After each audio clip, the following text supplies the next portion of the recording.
नभोनाट्याच्या अखिल भारतीय कार्यक्रमात शस्त्रसन्यास हे नभोनाट्य प्रसारित करीत आहोत. या नभोनाट्याला 1989चं सर्वोत्कृष्ट नभोनाट्य निर्मितीचं आकाशवाणी पारितोषिक मिळालेलं आहे. लेखक प्रकाश कामत आणि सादर करते चंद्रकांत बर्वे. शस्त्रसन्यास.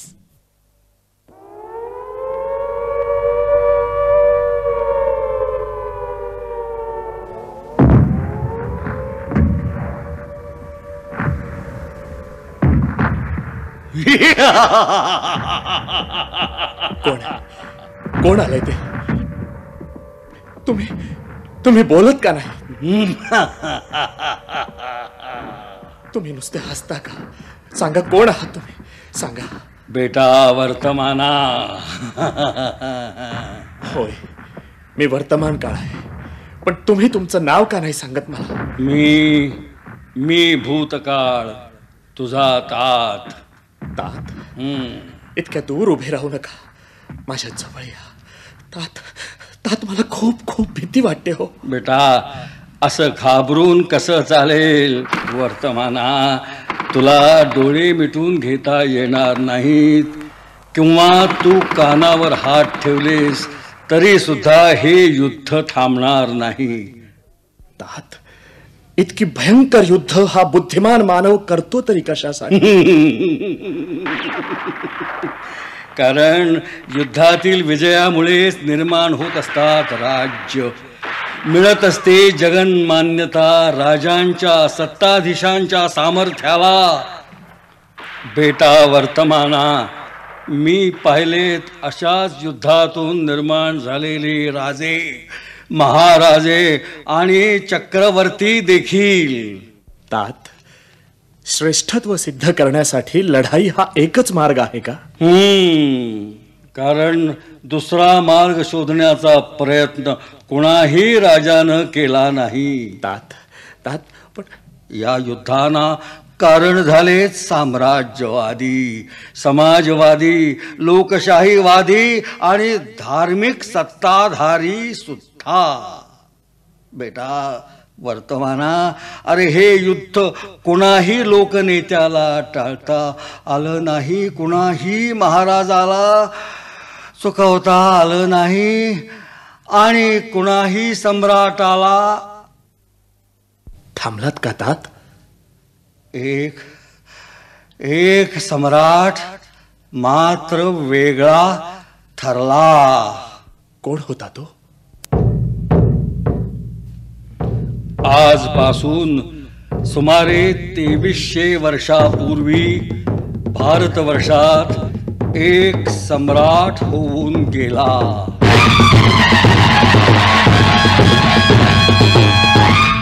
मौर्य कुलशिरोमणी मगधाधिपती महापराक्रमी महाराज अशोकांचा,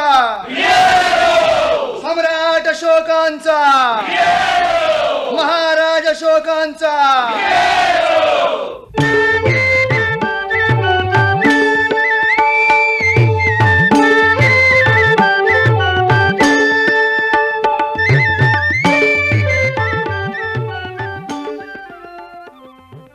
प्रतिहारी, आज्ञा करावी महाराज. आम्ही महामंत्र्यांशी काही काळ महत्वाच्या मुद्द्यावरती चर्चा करणार आहोत. आमच्या भेटीची इच्छा मनी धरून कुणी प्रजाजन आला तर त्याला काही काळ प्रतीक्षा करायला सांग. आपल्या आज्ञेप्रमाणेच वर्तन होईल महाराज.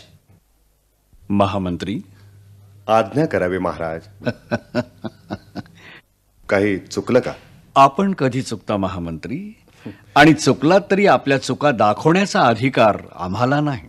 असं कसं म्हणता महाराज? आपण सम्राट आहात या मगध साम्राज्याचे आणि आम्ही आहोत आपले सेवक. महाराज, आपली कृपा नसती तर या महामंत्रीपदी आम्ही राहिलोच नसतो. आणि महामंत्री, आपला पाठिंबा न लाभता तर मगधाच्या सिंहासनावरती विराजमान होणं आम्हालाही शक्य झालं नसतं. हा आपला विनय आहे महाराज. जरी आम्ही आपल्या सोबत नसतो तरीही आपण एक ना एक दिवस या मगध साम्राज्याचे सम्राट झालाच असतात. इतकं खात्रीपूर्वक सांगताय महामंत्री?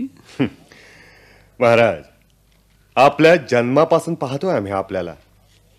आपण शूर आहात, बुद्धीनं तल्लख आहात आणि अतिशय महत्वाकांक्षी देखील आहात. महत्वाकांक्षी महामंत्री, आमच्या मनात जे येतं ते करण्यासाठी आणि आम्हाला जे व्हावंसं वाटतं ते होण्यासाठी आम्ही आकाश पाताळ एक करतो. यालाच जर आपण महत्वाकांक्षा म्हणत असाल तर महामंत्री, आम्ही अभिमानानं सांगतो, होय, आम्ही आहोत महत्वाकांक्षी. आमच्या बाहूत इतकी ताकद आहे की आभाळातील तारकांनाही आम्ही आमच्या प्रासादासमोर उद्यानात फुलायला लावू. हे वृथा दर्पोक्ती समजू नका महामंत्री, हा आत्मविश्वास आहे. आम्ही आपला निग्रह जाणतो महाराज. तक्षशिलेचं बंड जे युवराज सुशीमना मोडून काढता आलं नाही ते आपण शमविलं. आणि लोकक्षोभाला कारण झालेले तक्षशिलेचे राज्यपाल आमची भेट न घेता रातोरात तक्षशिला सोडून कलिंगाधिपतींच्या आश्रयाला गेले. त्या घटनेला अनेक वर्ष लोटली महाराज. पण मनातील ती खंत आज इतक्या वर्षानंतर ही तशीच आहे महामंत्री. आपणच विषय काढलात ते एका अर्थी बरं झालं महाराज. हीच खंत कित्येक दिवस आम्हालाही अस्वस्थ करीत आहे. सम्राट चंद्रगुप्तांचं नर्मदेपर्यंत स्थिरावलेलं साम्राज्य महाराज बिंदुसारांनी तुंगभद्रेपर्यंत विस्तारलं. महाराज, एका खंडप्राय देशाचं अधिपत्य हे आपलं स्वप्न आहे. संपूर्ण भारतवर्ष आपल्या छत्राखाली आणायचं असेल तर कलिंग देश आपल्या साम्राज्यात समाविष्ट व्हायलाच हवा. पण पण पण काय महामंत्री? महाराज, आपण जाणताच कलिंग प्रांत आकाराने लहान असला तरी सुपीक आहे, समृद्ध आहे. आपल्या अधिपत्याखाली असलेल्या प्रदेशात कलिंगा इतका ऐश्वर्य संपन्न प्रांत एकही नाही. असा प्रांत आपल्या साम्राज्यात असायला हवा महामंत्री. महाराज, कलिंगाच्या नागरिकांना स्वातंत्र्य प्राणाहून अधिक प्रिय आहे. राजा खारवेलचं प्रजेवर पुत्रवत प्रेम आहे. प्रजेच्या सुखासाठी त्यानं खजिन्याची दारं कायमची उघडी करून ठेवलेली आहेत. आपल्या राज्यावर हल्ला करण्याची संधी कुणाही परकीयाला मिळू नये म्हणून कलिंगचे स्वातंत्र्यनिष्ठ सैनिक आपापसात किंचितही कलह करीत नाहीत. आणि म्हणूनच आपल्याला कलिंगावरती आक्रमण करावं लागेल. नाही, आपल्याला आक्रमण करायचं आहे. कलिंग प्रांत आपल्या साम्राज्याला जोडायचा म्हणजे युद्ध अटळ आहे महामंत्री. कलिंग प्रांत आपल्या साम्राज्यात नाही म्हणून सध्या आपण अस्वस्थ आहात. तुम्हाला आठवतं, तातांच्या आजाराची वार्ता घेऊन आपण उज्जैनीला दाखल झालात. त्या दिवसापासून आम्ही अस्वस्थ झालो होतो. मगध साम्राज्याचं सिंहासन हा एकच ध्यास मनानं घेतला. या ध्यासानं आम्हाला वेडं केलं.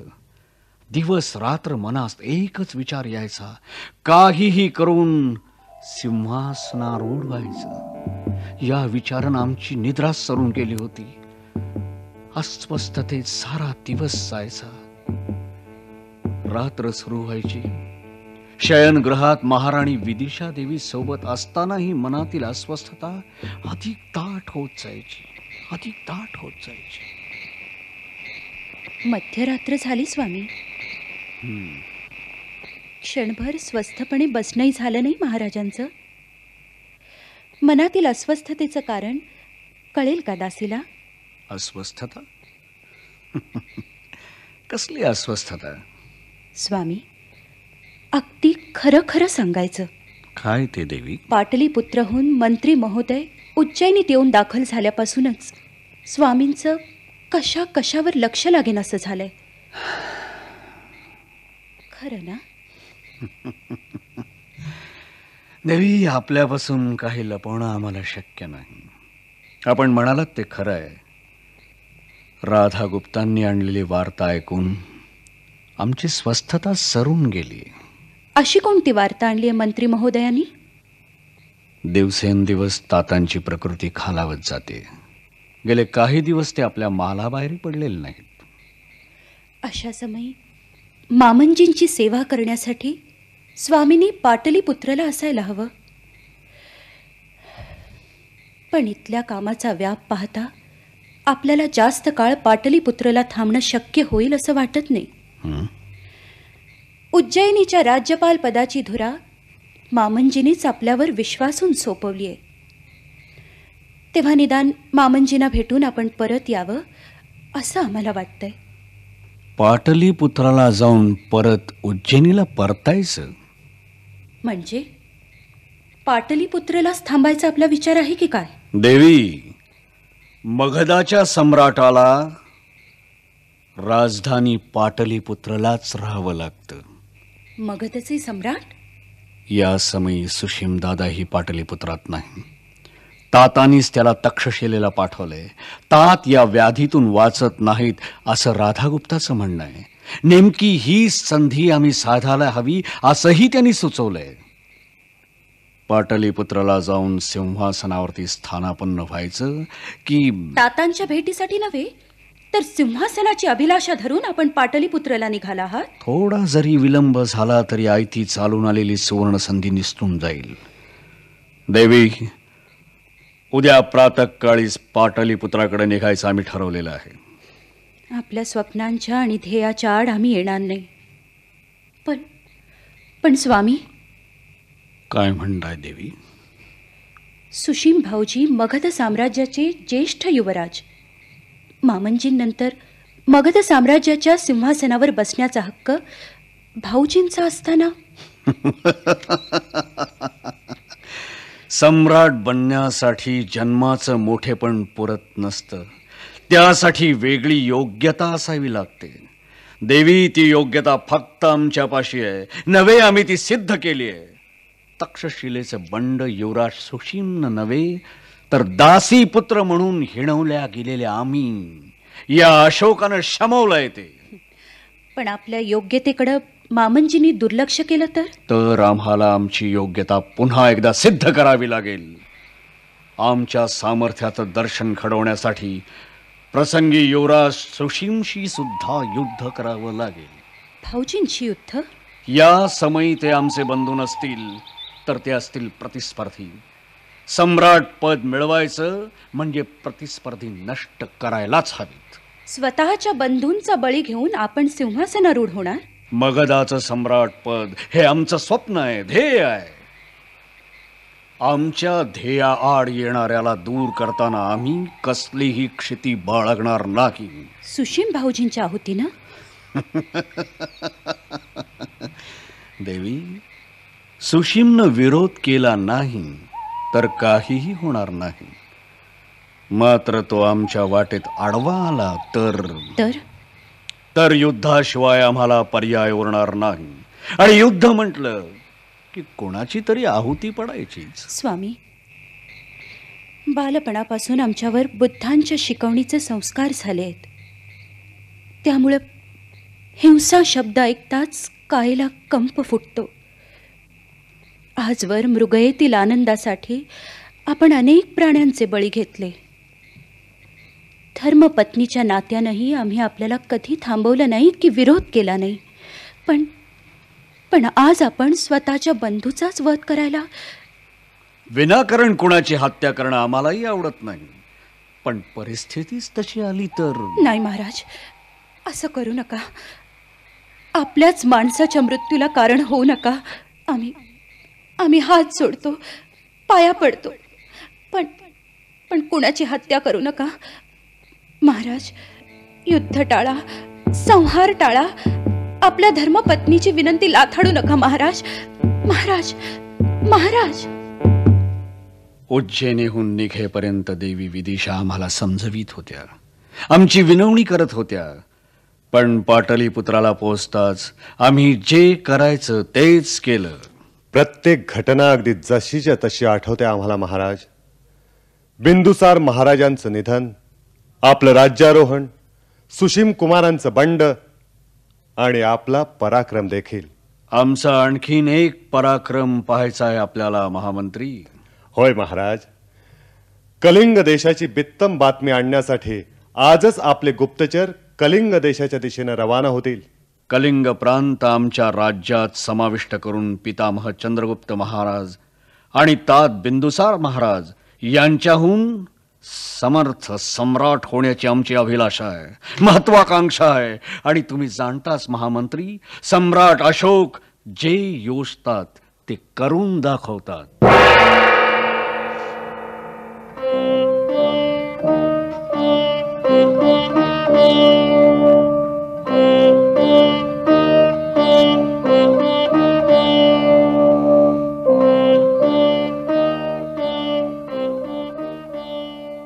महाराजांचा विजय असो.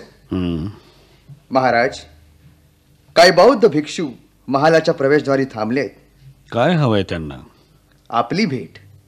महाराज, धर्मप्रसाराच्या कार्यात आपलं सहकार्य लाभावं अशी त्यांची विनंती आहे.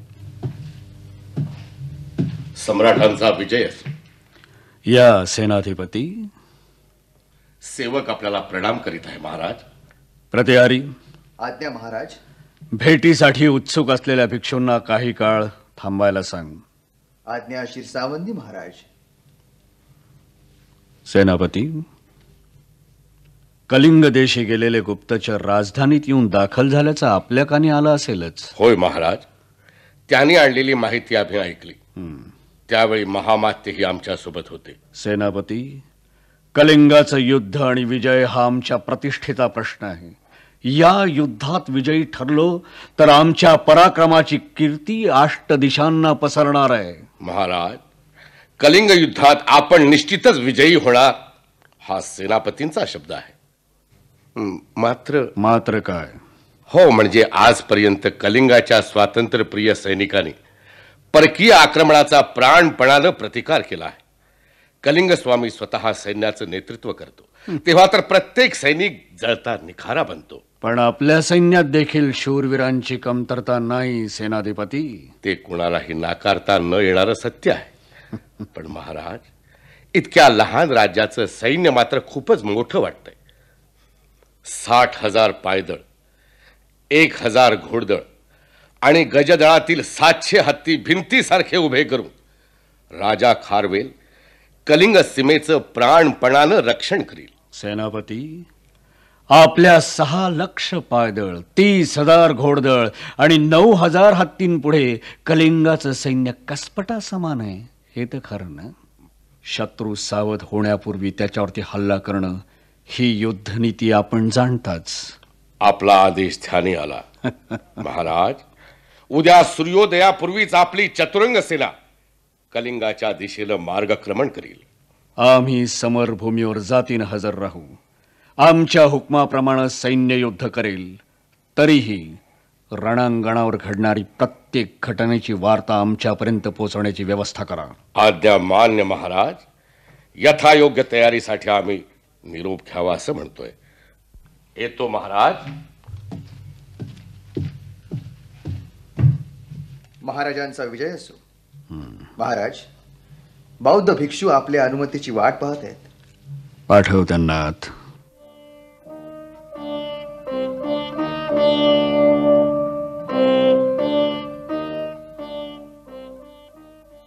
महाराजांनी दासांच्या प्रणामांचा स्वीकार करावा. आचार्य, आसनस्थ व्हावा. आचार्य, धन्यवाद. आपल्या भेटीचं प्रयोजन कळेल का? आपल्या साम्राज्यात आम्ही बौद्ध धर्म प्रचाराचं कार्य करीत असतो हे आपण जाणताच महाराज. आपल्या कार्याला आम्ही कधीही विरोध केला नाही हे आपणही जाणताच. स्पष्ट बोलतो, क्षमा असावी महाराज. निश्चिंत मनानं बोला आचार्य.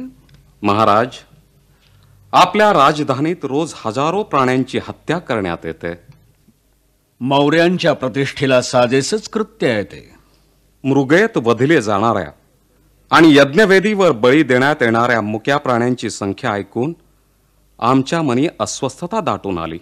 पण त्यामुळं आपल्या प्रचार कार्यात कोणती अडचण येते आचार्य? महाराज, अहिंसा हे आमचं व्रत आहे. यज्ञयाग आणि मृगया हा आम्हा क्षत्रियांचा अधिकार आहे. राजा, हिंसा ही दुःखाची जननी आहे. आपण थोर आहात, विशाल हृदयी आहात. साम्राज्यात चालणारी हिंसा आपण थांबवलीत तर आपण एका आदर्श राज्याचे निर्माते व्हाल. आचार्य, आपला धर्म वेगळा आणि आमचा धर्म वेगळा. आपण आपल्या धर्माप्रमाणे वर्तन करावं, आम्ही आमच्या धर्माचं आचरण करू. राज्य विस्तार करण्यासाठी युद्ध करणं, मनोरंजनासाठी शिकार करणं, रणांगणावरती शौर्य गाजवणं हे आदर्श क्षत्रियाचं लक्षण आहे. आम्ही क्षत्रिय म्हणून जगणार आहोत, संन्यासी म्हणून नाही. क्रोधित होऊ नये महाराज. आपल्या मनशांतीसाठीच आम्ही. आचार्य, आम्हाला आमची कर्तव्य पूर्णतया ज्ञात आहेत. खरं सांगायचं तर आपल्याशी बोलण्या इतकाही अवधी आमच्यापाशी नव्हता. तरीही महाराज, आपला उपदेश आम्ही नंतर कधीतरी ऐकू. या क्षणाला आम्हाला एकांत हवाय. जशी महाराजांची इच्छा.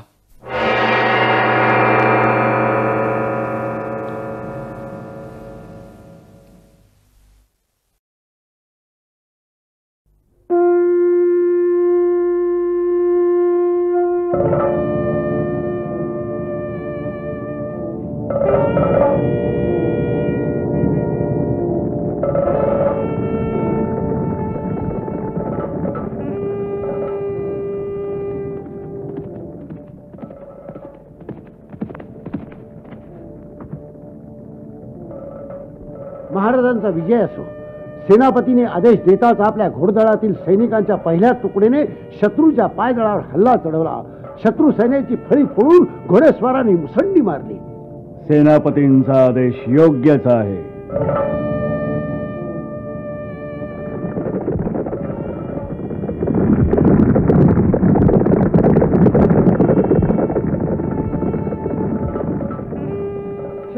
घोडदळाने केलेला हल्ला आपल्या सैनिकांनी यशस्वीपणे परतून लावला. महाराज, आम्हाला त्या सैनिकांचा अभिमान वाटतो.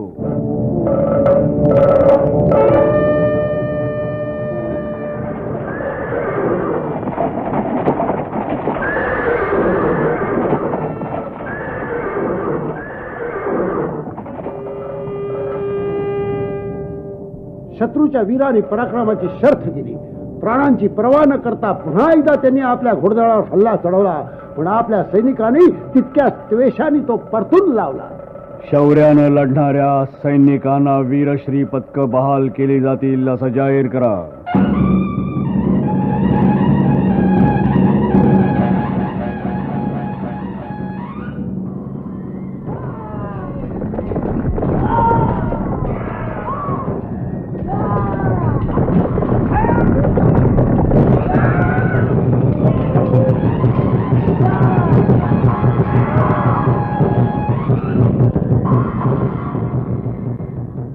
महाराज, प्रणाम असो. सेनापती, आपल्या घोडदळातून 3 तुकड्या वेगळ्या करा आणि त्वरित त्या शत्रूच्या पिछाडीस धाडून द्या. त्यांनी पिछाडीने हल्ला करता समोरून गजदळाला चाल करण्याचा आदेश द्या. आज्ञाप्रमाण महाराज.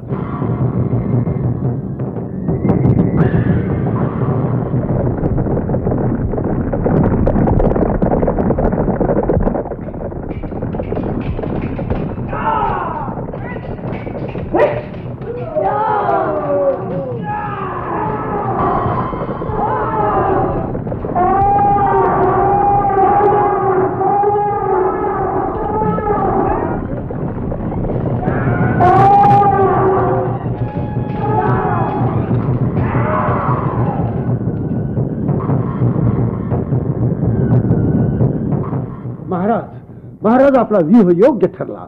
आपल्या गजदळानं चढाई करता शत्रू सैन्याचे सगळे डावपेच उधळून गेले. सैरा वैरा धावणारे शत्रू सैनिक हत्तीच्या पायाखाली चिरडले जात आहेत.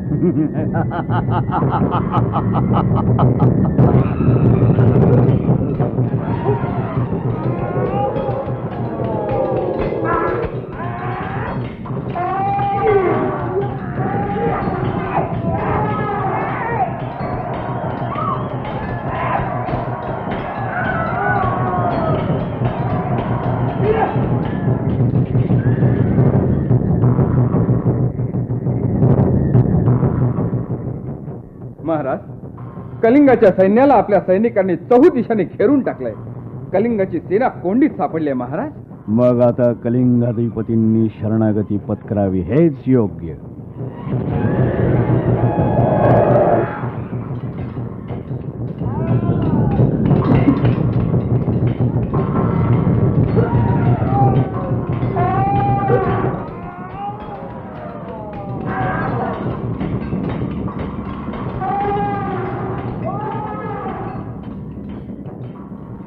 यशपालिता, शत्रूनं शरणागती पत्करली?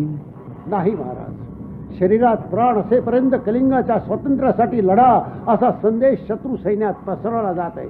इतकं मगरूर असेल कलिंगाचं सैन्य तर कोंडीत सापडलेला प्रत्येक शत्रू सैनिक कापून काढा.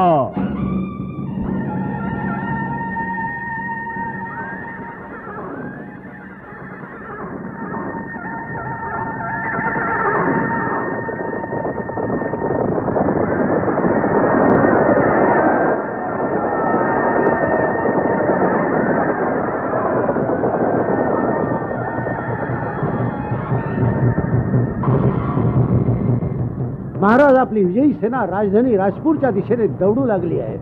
आपल्या सैनिकांना प्रतिकार करण्यासाठी एकही सैनिक समोर येत नाही महाराज.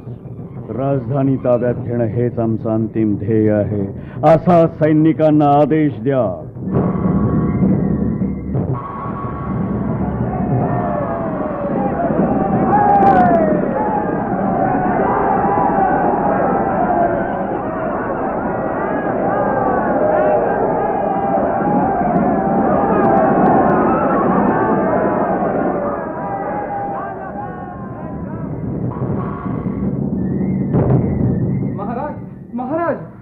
बोल नीलवर्ण, काय वार्ता आणलीस? वार्ता चिंताजनक आहे महाराज. राजधानीच्या दिशेने निघालेल्या आपल्या विजयी सैनिकांना गावागावातील नागरिक सशस्त्र विरोध करीत आहेत. मग आमच्या सैनिकांना आमचा आदेश कळवा. मार्ग रोखून जो कोणी उभा असेल, सैनिक वा नागरिक, त्याला जिवंत ठेवू नका. कितीही भयानक कत्तल झाली तरी चालेल. राजपूरच्या प्रासादावरती मौर्यांचा ध्वज फडकायलाच हवा.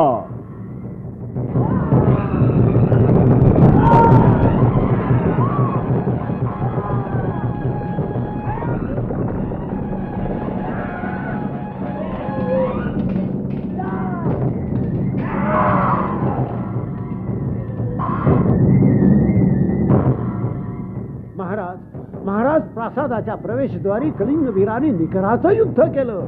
राजप्रसादाची प्रत्येक पायरी रक्तानं रंगून गेली आहे. कितीही रक्त सांडलं तरी चालेल, कलिंग प्रांत आमच्या साम्राज्यात यायलाच हवा.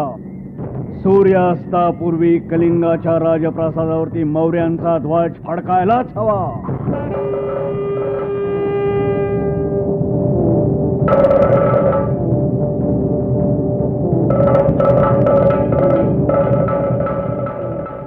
भारत सम्राट राजाधिराज अशोकांचा,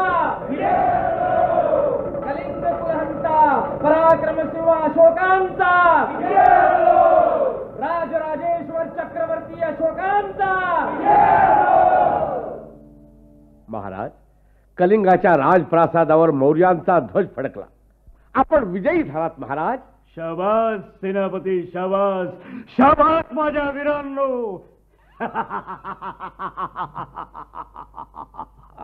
महाराज, अभिनंदन, मनपूर्वक अभिनंदन. या विजयामुळे आपण एकछत्री भारताचे चक्रवर्ती बनला आहात महाराज. महामंत्री, जे सम्राट चंद्रगुप्तांना जमलं नाही, जे सम्राट बिंदुसारांना शक्य झालं नाही, ते आम्ही करून दाखवलं. दासी पुत्र म्हणून अपमानित केलेल्या या अशोकानं करून दाखवलं. महामंत्री, या अलौकिक विजयाची वार्ता पाटलीपुत्राला कळवा. निरोप घेऊन स्वार केव्हाच गेलाय. आणि महामंत्री, या रणभूमीवरही विजयोत्सव सुरू करा.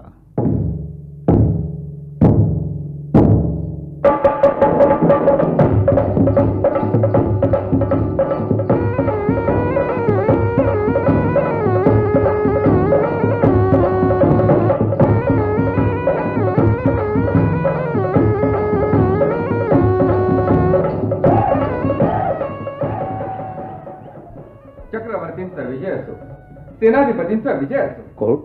नीलवर्ण? सेवकाच्या प्रणामाचा स्वीकार व्हावा. कुठून आलास तू नीलवर्णा? राजधानी राजपूरहून आत्ताच शिबिरात दाखल होतोय महाराज. सांग नीलवर्णा, आम्ही जिंकलेल्या कलिंग देशाची या खटकेला स्थिती कशी आहे? महाराज, मी जे सांगेन ते आपल्याला ऐकवणार नाही. तुझं कथन कितीही कटू असलं तरी ते ऐकण्याची आमची तयारी आहे. महाराज, शत्रूचं 1,00,000 सैन्य रणांगणावर कामी आलं. किती? 1,00,000? होय महाराज. त्या साऱ्यांची प्रेत अजूनही युद्धभूमीवर पडलेली आहेत. गिधाडांचे थवे संपूर्ण कलिंग प्रांतावर घिरट्या घालतायत. सगळीकडे कुजलेल्या प्रेतांची दुर्गंधी पसरली आहे. त्यामुळे रोगराईनं भयंकर स्वरूप धारण केलंय. किड्या मुंग्यांसारखी माणसं पटापट मरतायत. नीलवर्णा, महाराजांना संहाराची कल्पना आली. नाही सेनापती, बोलू दे त्याला, बोलू दे. एका बाजूला रोगराई तर दुसऱ्या बाजूला भीषण दुष्काळ. दुष्काळ? होय महाराज. आपल्या सैनिकांनी कलिंगाच्या नागरिकांची घरं लुटली, धनसंपत्ती दाणा गोटा लुटला, विरोध करणाऱ्यांच्या घराला आगी लावल्या. कलिंग देशात एकही घर नीट उभं नाही. एकाही शेतात पिकं उरलेली नाहीत. विजयाच्या उन्मादात आपल्या सैनिकांनी शेतं तुडवली, इमारती जाळल्या आणि तळ्या विहिरीत विष टाकलं. उपासमारीनं तडफडणारे जीव पाहिले की नीलवर्णात पुरेस हलवाचं. आणखीन काय पाहिलंस नीलवर्णा? महाराज, रोगाला बळी पडण्यापेक्षा आणि उपासमारीनं मरण्यापेक्षा लोक आत्महत्या करू लागलेत. लज्जा रक्षणासाठी स्त्रिया स्वतःला जाळून घेत. नीलवर्णाला थांबवण्यात काय अर्थ आहे? सेनापती, त्वरित आमचा रथ तयार करा. आम्हाला या कलिंग देशाची अवस्था पाहिजे. आता? होय, आत्ता, या घडीला.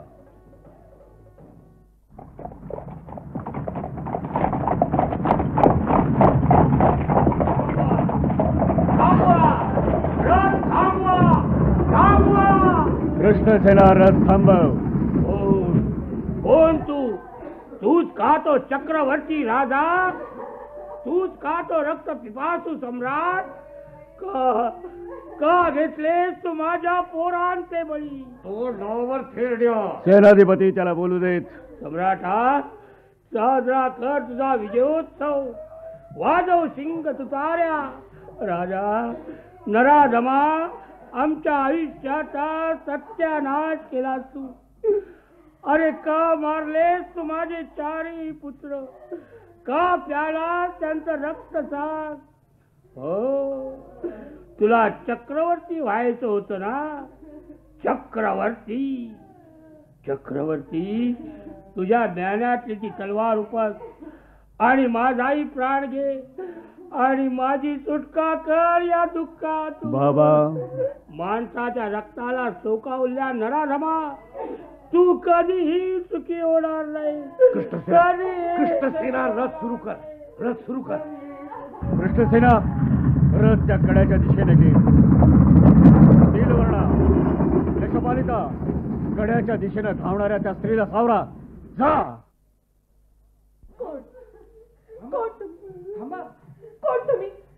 मला लुटायला आलात ना? नाही नाही भगिनी, आम्ही तुम्हाला वाचवायला आलो. खोटं खोटं. तुम्ही मला लुटायलाच आलात. पण मी नाही शिकारवणार. मला जाऊ द्या, मला जाऊ द्या. बाई, कुठे जाणार आहेस तू? माझ्या पतींना भेटायला. ते पुढे गेलेत. या रणभूमीवर लढता लढता अमर झाले. मला त्यांच्याकडे जायचंय. मला नाही जगायचं. मला नाही जगायचं. मला जायचंय. का का पाठलाग करताय माझा? माझी आबरू लुटायची ना तुम्हाला? मी ओळखू नये तुम्हाला. लांडग्यांनो, मी तशी नाही सापडणार तुम्हाला. नाही, सोडा मला. सोडा म्हणते ना, सोडा.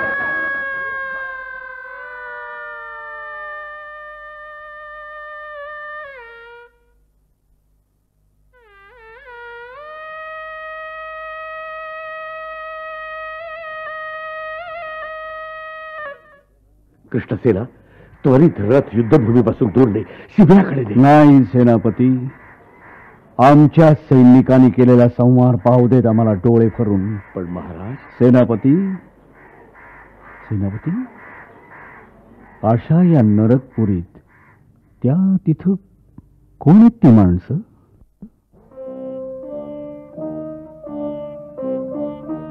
महाराज, ते बौद्ध भिक्षू आहेत.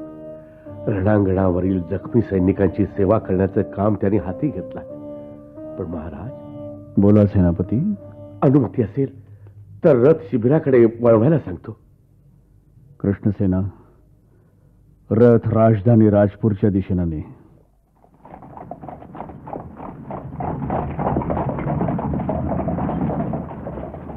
कृष्णसेना, रथ थांबव.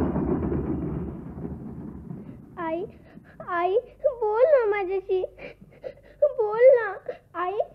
अशी गप्प का ग तू? आई, रागावलीस माझ्यावर? रागवू नको ग. पहा हो, थोड्या वेळापूर्वी बोलणारी माझी आई एकदम टोळल्याची गप्प झाली. तिला उठवा ना तुम्ही, तिला उठवा ना तुम्ही. पुत्रा, आता तुझी आई कधीही बोलणार नाही. नाही नाही, मला माझी आई हवी, मला माझी आई हवी.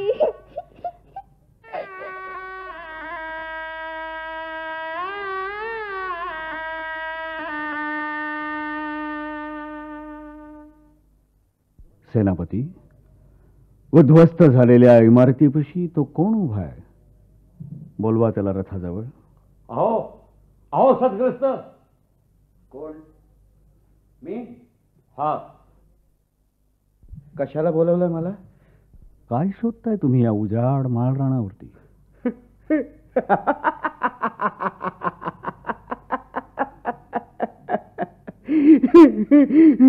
उजाड माळरान. उजाड उजाड हे उजाड कोणी केलं माहित आहे? एका महत्वाकांक्षी सम्राटानं आपल्या राक्षसी महत्वाकांक्षेसाठी. बोलू देत त्यांना. श्रीमान, इथे या माळरानावर एक विद्यापीठ होतं. धर्माचं शिक्षण देणारं, संस्कृतीचे धडे देणारं, मानवाला संपन्न विचाराची देणगी देणारं. पण विजयाच्या उन्मादात अशोकाच्या सैनिकांनी माळरानावरच्या खरांना आगी लावल्या. का? का तर त्यांनी स्वातंत्र्य रक्षणार्थ मगधाच्या सैनिकांना प्रतिकार केला म्हणून. घरे जाळली, घरामागचे गोठे जाळले, गोठ्यातली मुकी जनावरं जळली, उभी शेतं जळली आणि आणि ती आग पसरत पसरत गेली विद्यापीठाच्या इमारतीपर्यंत. आणि आणि शांत व्हा महाशय, शांत व्हा, शांत व्हा. श्रीमान, शांत होऊ? माझ्या या ऐश्वर्य संपन्न देशाचा नरक केला त्या अशोकानं आणि तरीही शांत राहू? श्रीमान, अशोकाच्या सैनिकांनी इथली माणसंच मारली नाही, फक्त घरच जाळली नाही, तर हजारो वर्षाच्या प्रयत्नातून, विचार मंथनातून उभी राहिलेली संस्कृती नष्ट केली. एक समृद्ध समाज बेचिराग केला. श्रीमान. कृष्णसेना, रथ त्वरित आमच्या शिबिराकडे ने. सेनापती, आता इथं थांबणं अशक्य झालंय आम्हाला. उद्या प्रातःकाळीच आमचा रथ पाटलीपुत्रच्या दिशेने निघायला हवा.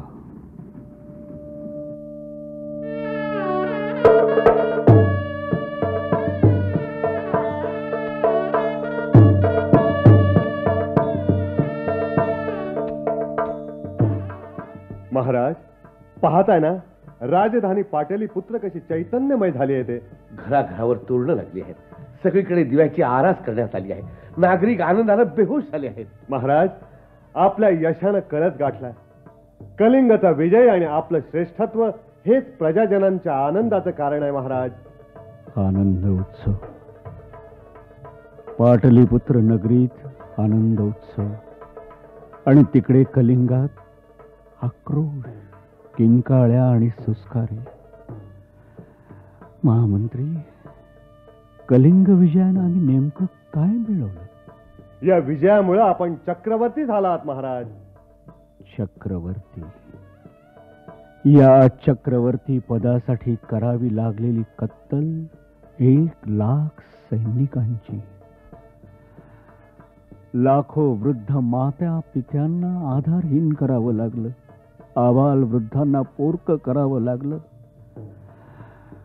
महामंत्री, सेनापती, हे सगळं आम्ही केलं, निर्दयपणे केलं आणि त्यावर सजवलंय आमचं हे चक्रवर्ती पद.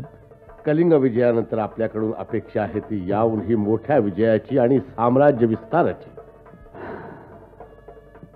आता आम्हाला कसलीही इच्छा उरलेली नाही, ना राज्य विस्ताराची, ना युद्ध करून जय मिळवण्याची. असं विषण्ण होणं आपल्यासारख्या महत्वाकांक्षी सम्राटाला शोभत नाही महाराज. राधागुप्त, ती महत्वाकांक्षा कधी सरून गेली.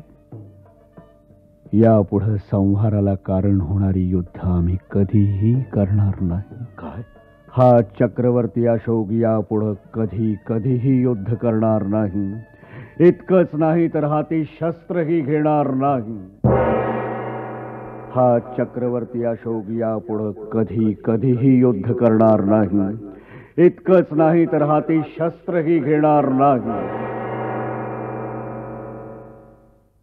महाराज, आणि उन्मत्तपणे ज्या प्रजेचा संहार आम्ही केला त्याच प्रजेच्या भल्यासाठी उरलेलं आयुष्य खर्ची घालू.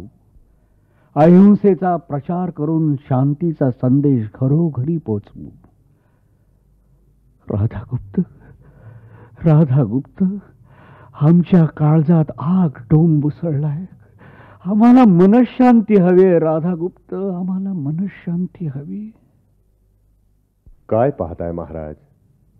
कलिंगाच्या युद्धभूमीवर आम्ही केलेल्या पापांचं परिमार्जन हेच बौद्ध भिक्षू करत होते. राधागुप्त, आज्ञा महाराज. त्या बौद्ध भिक्षूंना राजप्रासादी सन्मानानं बोलवून घ्या. कदाचित आमच्या अस्वस्थतेचं निवारण तेच करू शकतील.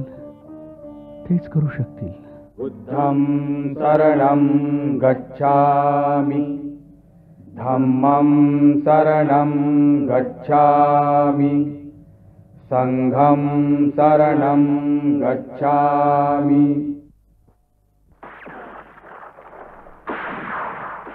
संहारामुळे मनशांती हरवून बसलेल्या अशोकानं बौद्ध धर्म स्वीकारला आणि त्यानंतरची 30 वर्ष तो प्रजेच्या सुखासाठी आणि बौद्ध धर्माच्या प्रसारासाठी झटत राहिला. त्यानं प्रथम स्वतःला धर्मपालनाची शिस्त लावून घेतली. आपल्या साम्राज्यातील हिंसा थांबवली. श्रीलंका, ब्रह्मदेश, चीन, मॅसेडोनिया या देशात प्रचारक पाठवून त्यानं शांती आणि अहिंसेचा संदेश देणाऱ्या बौद्ध धर्माचा प्रसार केला. पूर्वायुष्यात महत्वाकांक्षी असलेला अशोक उत्तरायुष्यात अहिंसा आणि शांततेचा पूजक बनला. तात, युद्धाकडून शांततेकडे वळलेला राजा अशोक हा जगाच्या इतिहासातील वेगळा चक्रवर्ती समजायला हवा. होय. 2300 वर्षापासून ऊन, पाऊस, वादळ वारा यांचा मारा सहन करूनही उभे राहिलेले चक्रवर्ती अशोकाचे स्तंभलेख आणि गिरिलेख भरकटलेल्या जगाला शांतीचा संदेश देण्याइतपत समर्थ आहेत. इतिहासाची साक्ष देणाऱ्या त्या लेखात देवांना प्रिय असणारा प्रियदर्शी अशोक म्हणतो की वाईट मार्गापासून दूर राहा म्हणजे शिक्षेपासून वाचाल.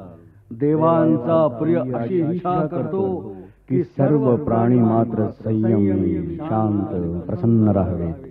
धर्मविजय हाच मुख्य विजय मानावा. धर्म म्हणजे काय? धर्म हाच की पापापासून दूर राहावे, पुष्कळ चांगली कृत्य करावी, दया, दान, सत्य आणि पावित्र्य यांचं पालन करावं. धर्म म्हणजे हाच की दास आणि सेवक यांच्याशी उचित वागणूक ठेवावी, माता पितरांची सेवा करावी, प्राण्यांची हत्या करू नये. माणसानं हे समजलं पाहिजे की क्रूरता, निष्ठुरता, राग, गर्व आणि मत्सर हे सर्व पापांना कारण असतात. हा लेख अशासाठी लिहिला गेला आहे की माझे पुत्र बौद्ध त्यांनी नवीन देश जिंकणे हे आपले कर्तव्य समजू नये. जर नवीन देश जिंकण्याकडे त्यांची प्रवृत्ती झालीच तर शांतीने आणि नम्रतेने त्यांनी मन जिंकावी, देश जिंकावे, मन जिंकावी. शस्त्रसन्यास. आत्ताच आपण नभोनाट्याच्या अखिल भारतीय कार्यक्रमात प्रकाश कामत लिखित मूळ मराठी नभोनाट्य ऐकलत. या नभोनाट्याला सर्वोत्कृष्ट नभोनाट्य निर्मितीचं 1989चं आकाशवाणी पारितोषिक मिळालेलं आहे. या नभोनाट्यातील भूमिका आणि कलावंत: भूतकाळ दाजी भाटोडेकर, वर्तमान काळ गिरिराज, राधा गुप्त, रवींद्र दिवेकर, विदिशा स्वाती सुब्रमण्यम, सेनापती रघुवीर नेवरेकर, आचार्य विलास भणगे, सेवक राजीव चुरी, यशपालित राम मुंगी, नीलवर्ण प्रमोद पवार, वृद्ध छोटू सावंत, स्त्री प्रगती मयेकर, बालक कांचन पराडकर, गृहस्थ अशोक समेळ आणि अशोक यशवंत दत्त, पार्श्वसंगीत दत्ता डावजेकर, तांत्रिक सहाय्य नवनीत सोनी, निर्मिती सहाय्य उत्तम इंगोले आणि सादरकर्ते चंद्रकांत बर्वे. नभोनाट्याचा हा कार्यक्रम आकाशवाणीच्या मुंबई केंद्रानं तयार केला.